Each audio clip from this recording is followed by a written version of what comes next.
Hello అండి అందరికి. ఇగో మావాడైతే second complete చేసుకొని థర్డ్ క్లాస్ పోయిండు.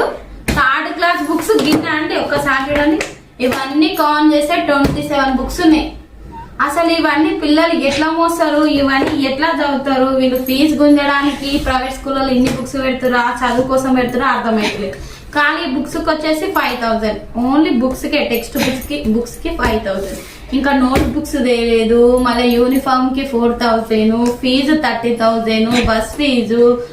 ఏంటండి ఇన్ని గానము? అసలు ఎట్లా కట్టాలి ఫీజులని? పిల్లలు ఎట్లా మోస్తారు ఇన్ని బుక్స్? అసలు మా చిన్నప్పుడు అయితే మూడే ఉండండి, ఒకటి తెలుగు, ఒకటి మ్యాథ్స్, ఇంగ్లీష్ థర్డ్ క్లాస్ కి. ఇవి తప్ప ఇంకేం లేకుండే మాకు.